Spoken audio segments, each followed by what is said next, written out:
Le chant du souffle et l'onde sont du même creuset, ils viennent du même endroit, même s'ils apparaissent de manière...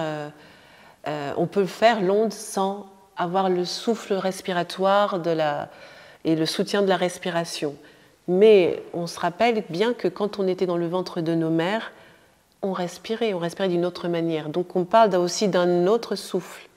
Et donc on va aller à la rencontre de la respiration tissulaire, de ce souffle inné qu'on a dans le ventre, dans ce moment intra-utérin, dans lequel on était vraiment en train de recevoir de l'oxygène sans pour autant actionner nos poumons.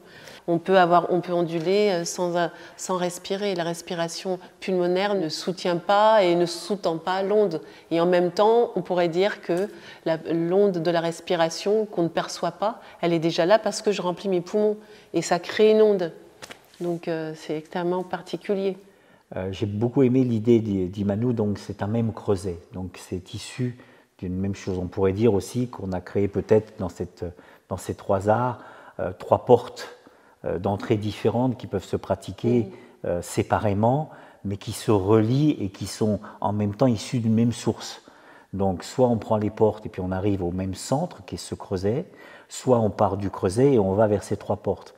Donc tout est possible. On peut pratiquer l'onde sans la respiration pulmonaire, sans le chant du souffle. Mais on peut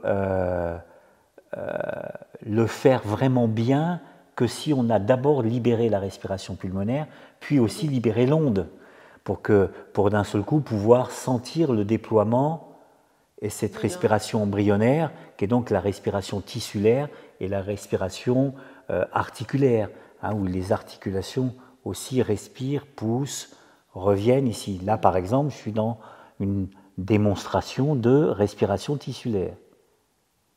D'accord ? Mes tissus bougent, respirent, c'est une vitesse lente, d'accord, etc., etc. Mais néanmoins, ce qu'on pense, c'est que avant ça, avant de tomber dans les respirations tissulaires, on a besoin de la respiration pulmonaire parce que, à notre naissance, le déploiement de naissance, le déploiement de vie, s'est imprimé avec la respiration pulmonaire.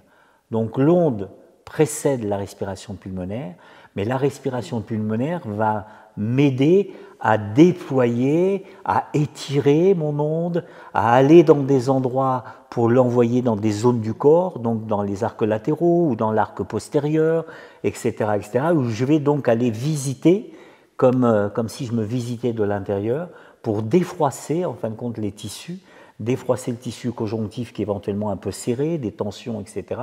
Et ça, c'est à la fois l'onde et à la fois le chant du souffle qui va permettre aussi d'agir, d'acter et d'aller dans des endroits où je n'irai pas sans le chant du souffle, sans la respiration pulmonaire.